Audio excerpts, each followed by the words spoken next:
There's a stage in faith that few prepare you for. A moment when everything feels different, even though you still believe. You still pray. You still reach out to God the way you know how. But something has quietly shifted. The certainty that once carried you effortlessly now feels fragile. The confident words you used to speak freely weigh heavier on your tongue. Those familiar assurances still hold truth, but they no longer strike with the same impact. And the most unsettling part, you can't tell if something vital is quietly dissolving or quietly growing. Here's a challenging idea to consider. What if this isn't the collapse of your faith at all? What if it marks the end of one version of faith, paving the way for a deeper, truer one? This thought is risky because it changes everything. Maybe the phase you've tried to escape, explain, or mend isn't a setback, but the very place where something essential is forming. If that's true, then confusion isn't just confusion anymore. It becomes part of the journey. The Bible doesn't shy away from this kind of tension. It doesn't rush to smooth things over or treat every doubt as a danger. Time and again, Scripture shows us people who loved God deeply, yet found themselves in seasons where nothing felt simple anymore. That realization invites a powerful question. What if the part of your faith that seems most shaky is precisely the part learning how to stand firm? Stay with me here, because what follows might challenge the way you've measured spirituality for a long time. When faith stops feeling clear, it's okay to admit that clarity doesn't always come on demand. It's not because you've abandoned God or secretly stopped caring. Instead, the old ways of understanding just don't carry the same weight any longer. What once felt immediate now feels slow. What once brought reassurance now feels incomplete. And sometimes, the most unsettling part is that nothing dramatic has happened to explain the shift. No scandal, no rebellion, no visible collapse. Just a quiet realization. Your faith no longer fits neatly into the categories that once made it manageable. This kind of experience shows up throughout the Bible, more than we often admit. Not always spelled out clearly, but woven into the texture of the stories. The Psalms are full of voices that don't sound polished spiritually. They sound restless, tired, honest, and conflicted. Many of these songs emerged from times of instability, exile, pursuit, betrayal, public danger, private fear. These weren't comfortable people writing from calm, emotionally regulated spaces. They were people clinging to God amid unresolved turmoil. And that matters, because it suggests faith doesn't become false the moment it becomes hard to explain. If anything, one way to read this is that faith begins to deepen when it can no longer rely on simple, borrowed answers. This stage sneaks in quietly in real life.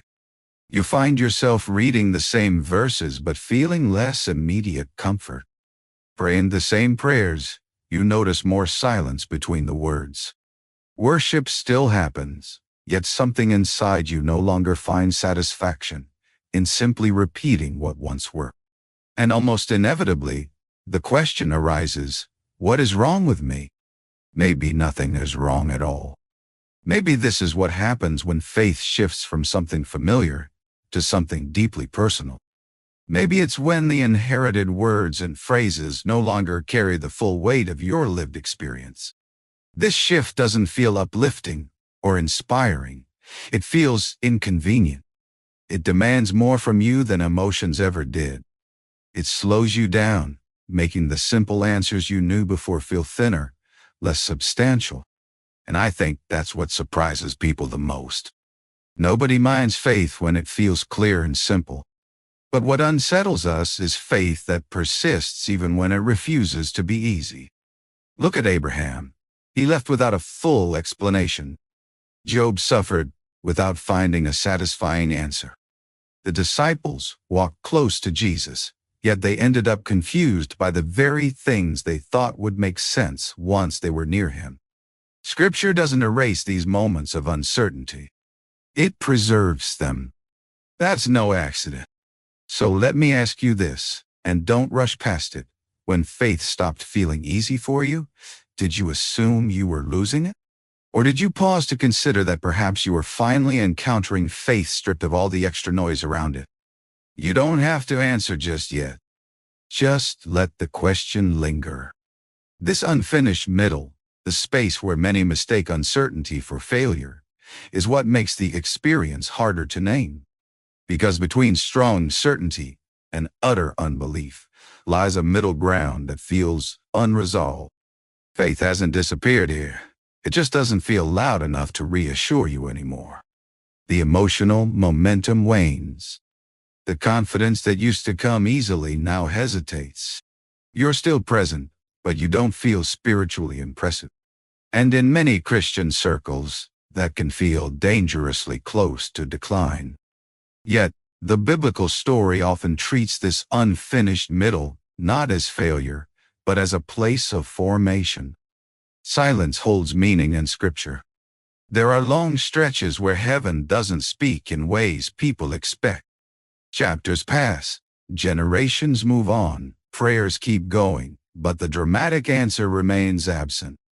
In Israel's history, these quiet gaps weren't void of meaning just because they lacked spectacle. One way to understand these seasons is to see that silence didn't erase dependence. It intensified it. People had to keep seeking God without the comfort of constant intervention. This isn't a glamorous version of faith. It's a raw, stripped-down one. Many people find themselves deeply uncomfortable at this point in their spiritual journey. We're accustomed to progress that we can measure and growth we can clearly define. We want our spiritual lives to yield visible results, something tangible to reassure us that our efforts are paying off. But the unfinished middle phase of faith refuses to conform to this pattern. Prayer seems slower, Scripture feels less immediately fruitful, and reflection often feels more unsettling than uplifting. The natural temptation is to label this entire stage as a problem. But perhaps the real issue isn't the silence itself. Maybe the problem lies in how quickly we equate silence with absence. Elijah provides a striking example. Following a public triumph, he experiences a private breakdown. After the spectacle comes exhaustion. In Elijah's world, where prophets bore immense spiritual and public pressure, he reaches a point where he no longer wishes to continue. What's remarkable isn't just his fatigue, but how God responds to it. There is no reprimand, no shame, no demand that Elijah muster emotional strength once more. Instead, God offers rest, nourishment, quiet, and simply presence. The passage makes clear that Elijah's exhaustion does not remove him from the unfolding story. Rather, it reveals his humanity within it. This matters deeply for us because unfinished faith often feels profoundly unproductive. You continue turning towards God, but you no longer experience the old sense of immediate results. You strive to remain faithful, yet your prayers become simpler, shorter, perhaps even less confident. If you're not careful, this simplicity can be mistaken for weakness. But what if unfinished does not mean broken? What if it's a stage in which faith asks us to persevere without the usual spiritual entertainment? This stage is far more challenging and far more genuine. So here's a question worth holding on to. When your spiritual life falls silent, do you rush to fix that silence? Or are you learning slowly and perhaps reluctantly how to be present within it? And then the tension of faith becomes deeply personal. Ultimately, faith stops asking whether you intellectually agree with its claims and begins to ask whether you truly belong to it. Up to a certain point, belief can be sustained by familiarity. Community, shared language, repetition, and habit all help. These are beautiful gifts. But there comes a moment when these no longer suffice. The question then shifts. It's no longer, do you know what Christians say? But rather, what do you genuinely hold on to when no one else is holding it for you? The Gospels repeatedly invite us into this tension. In first century Jewish discipleship, following a rabbi was far more than casual association. It was a costly commitment affecting identity, daily life, and future hope. So when Jesus asks, "Who do you say that I am?" he isn't seeking mere information. He's demanding ownership. Peter answers boldly, but the story soon reveals how incomplete his understanding remains. This is a crucial point to understand. Ownership of your faith is different from mastering it. You can start owning your faith even before you fully grasp how to live it out. In fact, this is often exactly how it begins. In everyday life, this phase doesn't hit with drama. It's more subtle, almost invasive in a quiet way. Faith starts to press into areas you once kept off limits. Your habits, your reactions, the way you manage power, money, anger, loneliness, exhaustion, and disappointment. Suddenly, belief stops being just something you say you hold. It becomes an internal voice gently asking, "What about this part of your life?" And that questioning can feel unwelcome. You might still agree with all your original beliefs on paper, yet you begin to notice an increasing tension between what you say and what you actually surrender to. There's a gap between the truths you claim and the instincts you cling to under pressure. This tension isn't proof that your faith is false. It might be precisely where faith steps into the realm of choice rather than assumption. There's a revealing moment in the Gospels when many followers walk away from Jesus after a difficult teaching. Instead of chasing after them or softening the message, Jesus turns to the 12 disciples and asks if they will leave too. That question carries gravity because it opens a space for genuine loyalty. Faith ceases to be a crowd-held sentiment and becomes a personal decision.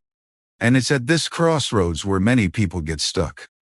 Inherited faith is easier than owned faith. Using borrowed phrases is easier than living out real conviction. It's simpler to stay close to the truth than to let truth begin reshaping your heart and mind. But owned faith usually starts small. It's not always bold or dramatic. Sometimes it looks like resisting the easy way out. Choosing honesty when lying would be less costly.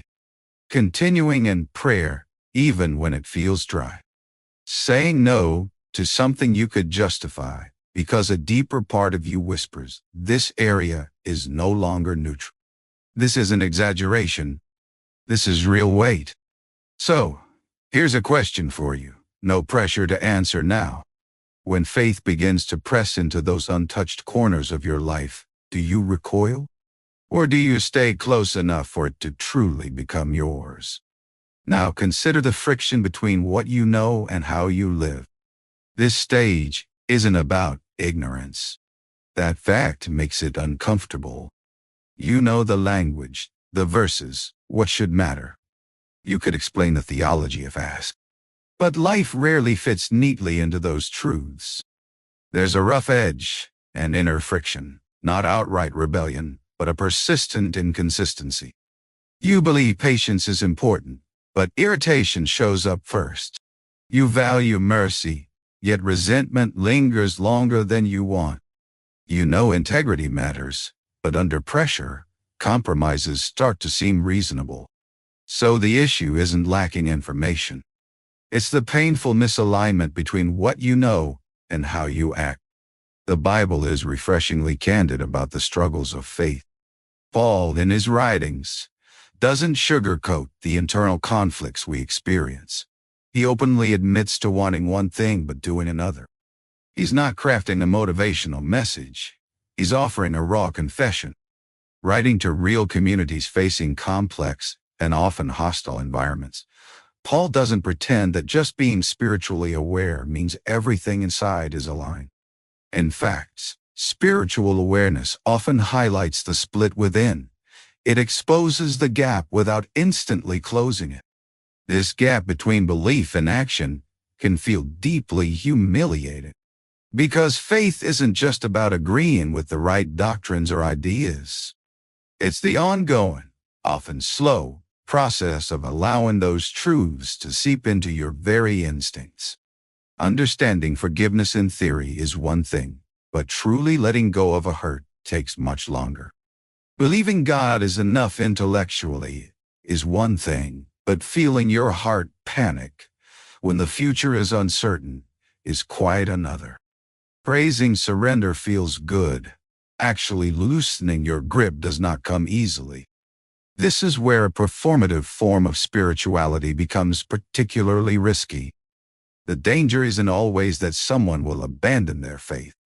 Sometimes the temptation lies in merely appearing faithful, looking aligned on the outside while quietly harboring division inside. Maintaining the image while evading the inner work. Jesus confronts this repeatedly, not to dismiss outward disciplines, but to highlight that external show without inward honesty becomes a distortion of faith. Yet within this struggle, there is a profound freedom. Because once faith acknowledges the friction and stops pretending, prayer transforms. It becomes shorter, truer, less polished. Sometimes prayers sound like this: I know what is true, but I don't know how to live it yet. Help me. It may not sound impressive or powerful, but Scripture indicates that this kind of unguarded prayer carries real strength, not for its eloquence, but for its honesty. Sometimes the beginning of deeper faith isn't marked by clarity. Instead, it starts the moment you run out of excuses. So here's a question worth asking yourself now, even if you can't answer it today. Where is the sharpest tension between what you claim to trust and what your life still refuses to embrace? Don't rush to fix it. Simply admit it with honesty. When faith becomes less about grandeur and more about reality, this next part might feel unsettling until you've experienced it yourself. There comes a point when faith begins to feel smaller, not in a weakening way, but less dramatic, less emotionally intense, less flashy. If no one has warned you, you might mistake this for decline. Yet, the Bible often suggests a different possibility. Faith isn't shrinking but settling. And settling brings a different kind of strength. Take Moses as a powerful example. Early in his story, everything is larger than life. Fire, plagues, confrontations, public miracles, divine interruptions. Later, however, leadership becomes slower, heavier, and less theatrical. The work becomes repetitive, the burden more relational, and the need for steady presence outweighs the call for spectacle. Scripture suggests that spiritual depth didn't make Moses' life more dramatic. It made it more weight-bearing. This transformation is what often happens as faith matures. Faith often steps away from the spotlight and settles into the ordinary rhythms of life, morning routines, repeated choices, and a steadfast commitment without obvious reward. At this stage, faith stops asking, "How spiritual do I feel right now?" and starts asking, "How do I remain faithful in this moment?"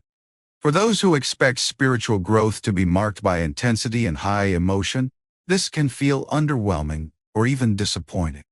But the Bible consistently points us toward the value of consistency rather than intensity. Jesus himself likened faith to seeds, an image that's important because seeds are almost shockingly unimpressive at first sight. They vanish from view, remain hidden beneath the soil, and their growth is invisible to the naked eye. Most of their transformation happens out of sight, underground. In ancient times, agriculture required patience, dependence, and long-term trust. You couldn't force a seed to sprout faster just because you wanted to see immediate results. Perhaps faith functions in a similar way. more often than we realize. Maybe quiet faith isn't weaker faith. Maybe it's faith that no longer needs to be dramatic to be authentic. You start to notice this quiet faith in the details of daily living. You find yourself reacting less impulsively, speaking with more care. You stop expecting prayer always to feel emotionally powerful, to count it as meaningful. Reading scripture slows down. You read fewer chapters, but with greater attentiveness. There are more pauses and less background noise, and what you do read carries more weight. You stop rushing to grab instant inspiration and instead allow truth to linger and do its work within you. This kind of faith won't always feel thrilling or exciting, but more often than not, it will feel honest, deeply, and increasingly honest. So here's a question to ponder. If faith stopped feeling big and overwhelming, and instead felt steady and grounded, would you see that as a loss? Or might you begin to recognize it as a sign of a deeper, more resilient strength? Moving on, let's consider the challenge of trusting God without leaning on certainty. This is one of the toughest shifts in the spiritual journey. Faith at this point no longer rests on the certainty it once did.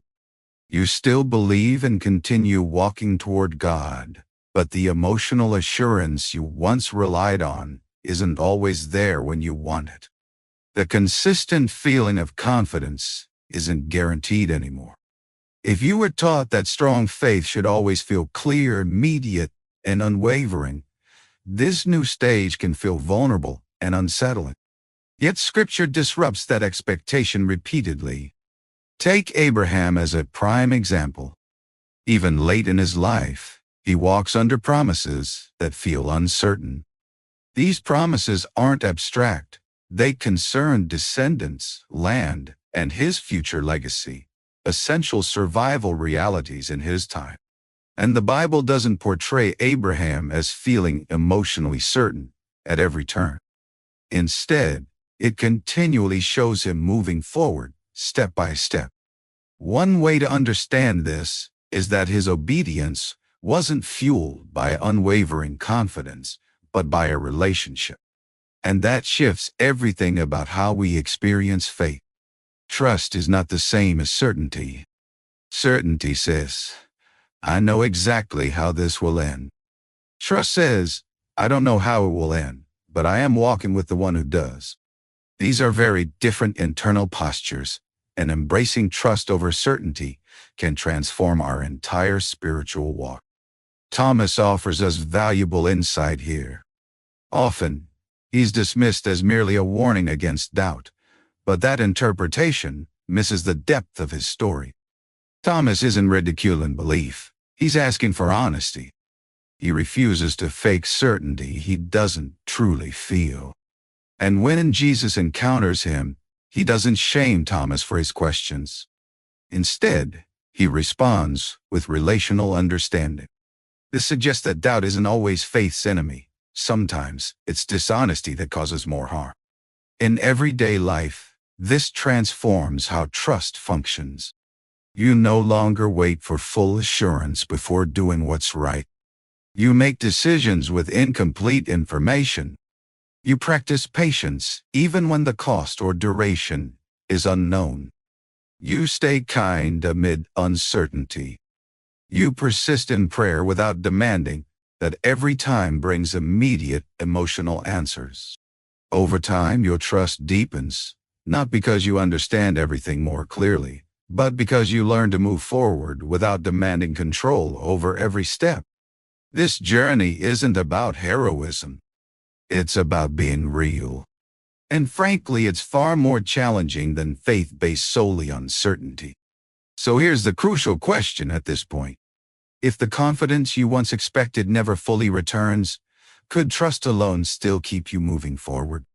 When faith detaches from specific outcomes, at some moment, faith begins to shed hidden motivations you hadn't noticed before. One of the most profound is the desire for a particular result. As long as faith hinges on certain outcomes, it remains partially transactional. Not always in obvious ways. You still love God and mean it. But beneath the surface, there often lies an assumption. Staying faithful should bring certain things: relief, answers, visible risk. Then life confronts you with a stage where none of these guarantees exist. At that point, faith faces a far tougher question. If God doesn't deliver the result you hoped for, is he still worthy of your trust? Here, Shadrach, Meshach, and Abednego speak powerfully. Under Babylonian rule, refusing to bow was no mere symbol. It was a public act that threatened their lives. Their declaration is strikingly clear. God can save them, but even if he doesn't, they will remain true to their allegiance. This changes faith's entire framework, making obedience independent of outcome. That kind of faith brings a daunting freedom. Because when faith no longer depends on results, it cannot be swayed by promises of easy rewards. It grounds itself in something deeper than just getting what we want. Not because desire fades, you still ask, hope, and mourn unanswered prayers, but you stop measuring God's worth by whether your preferred ending arrives. This shifts everyday faith profoundly. Prayer stops sounding like a negotiation and becomes more honest, surrendered, and often more difficult. You still bring your requests, but beneath them, a deeper prayer forms. Shape me, not just the situation. Stay with me, not just the request. Teach me how to bear what I cannot change. This isn't resignation. It's maturity, forged under pressure. Gethsemane reveals faith in its rawest, most vulnerable state. Jesus does not pray as someone who is emotionally detached from suffering. Rather, he prays as someone overwhelmed by the closeness of pain and fear. He asks for another way, a different path. Yet, in the end, he surrenders. This moment is not painted as confident or polished assurance. It is portrayed as a costly, difficult surrender. Obedience here is not easy on the heart. It is faithfulness that trembles yet remains steadfast. This truth is crucial. It teaches us that genuine faith isn't always serene and composed. Sometimes, faith is distressed and troubled, yet it remains surrendered. Sometimes, faith voices honesty. I do not want this. But alongside that honesty lives obedience. I will not walk away from you, even in this. Now, here is a vital question to carry with you. If faith never guaranteed the outcome you desired, would it still be worth living by? Don't rush to answer. Let this question unsettle you. It is meant to. When faith becomes quietly unshakable, it enters a phase that can be hard to describe because from an outsider's perspective, it might seem uneventful. At this stage, faith doesn't announce itself loudly. It has no need to. The emotional storms quiet down.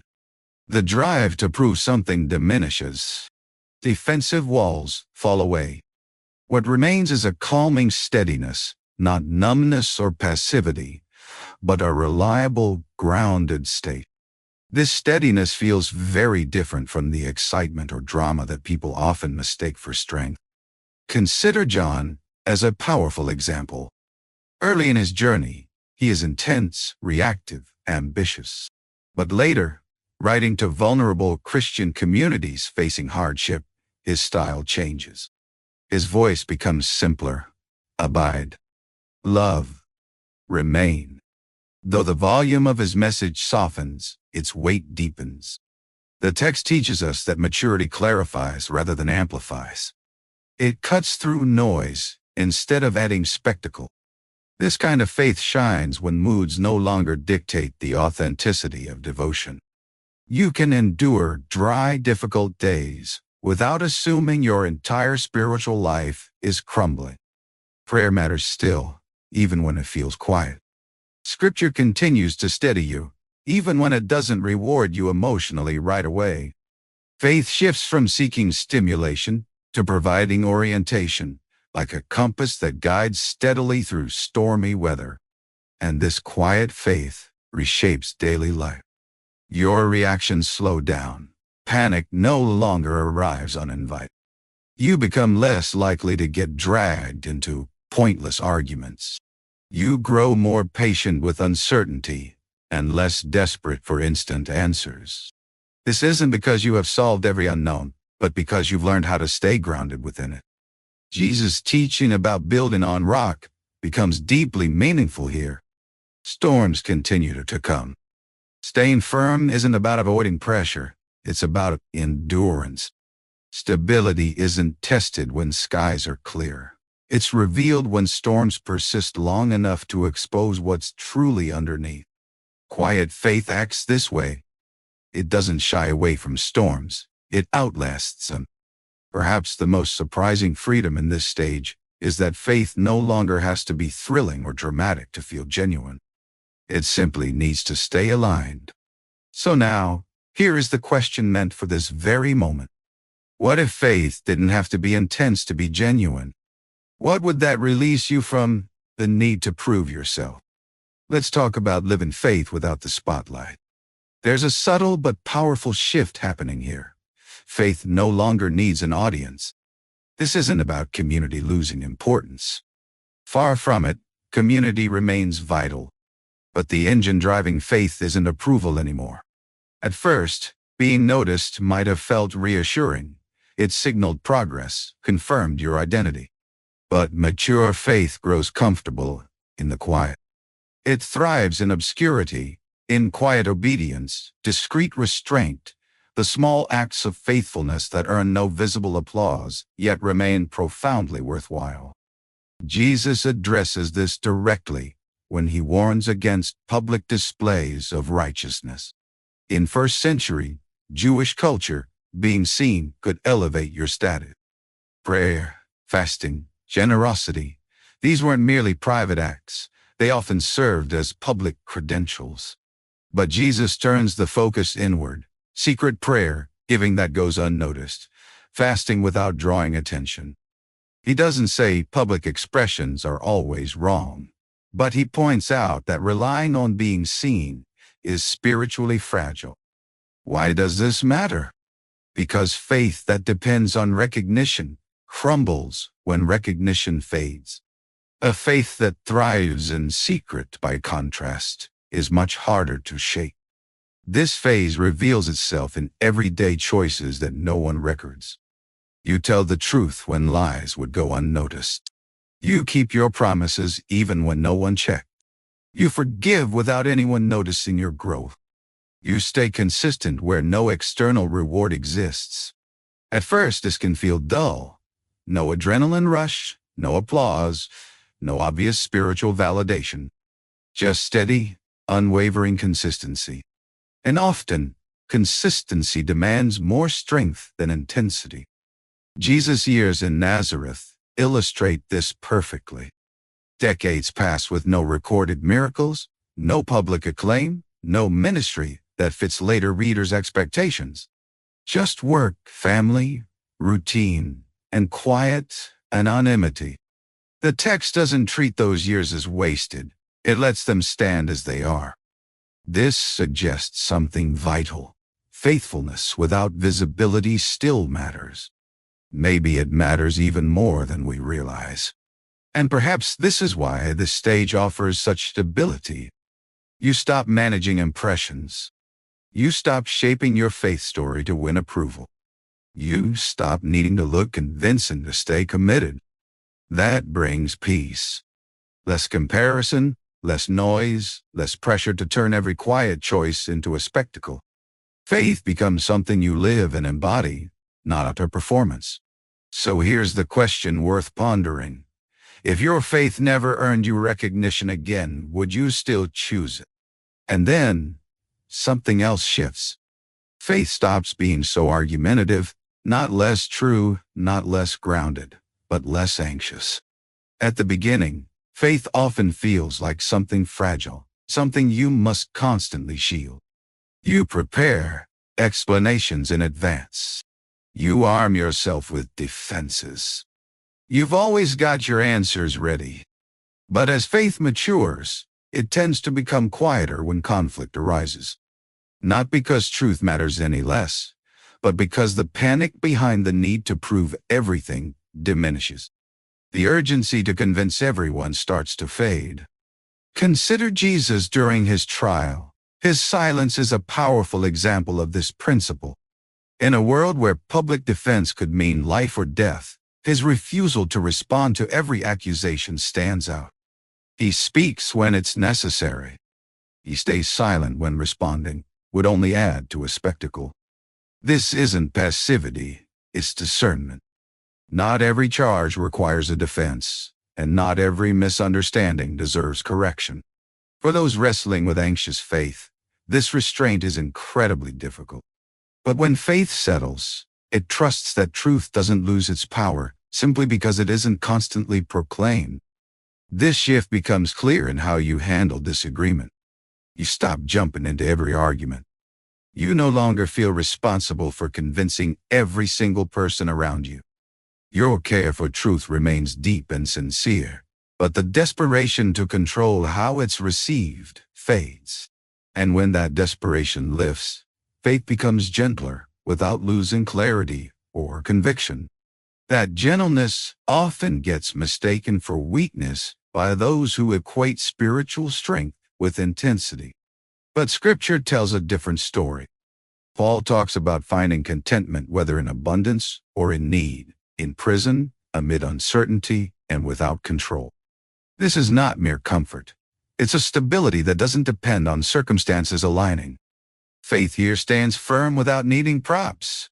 And this stability transforms the way you carry yourself. Less defensive, more attentive, less fearful of being misunderstood. Not because misunderstanding feels good, but because it no longer wields the power to shake your core. So, here's a question worth pondering. If no one ever fully grasped your faith the way you do, would that still be enough for you to live by it? When faith reaches its fullness, it's easy to miss because it doesn't arrive with fanfare. Instead, faith simply begins to feel integrated. It is not complete nor finished, but integrated. It stops being a constant, conscious effort to hold everything together.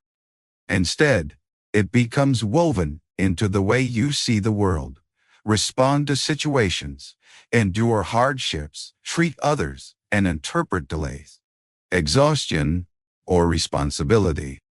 Ironically, because it feels less dramatic, many mistake this stage for stagnation, when in reality, it may well be maturity. Toward the end of his life, Paul sounds different, less urgent, less defensive, more reflective. He's no longer chasing outward results with the same vigor. He's not striving to build a legacy based on reputation. Instead, he encourages, entrusts, and endures. This suggests that late-stage faith is less about momentum and more about sustained faithfulness. And even here, struggle still persists. You still wrestle with doubts. You still get worn out. Questions linger, and the sense of cost remains real.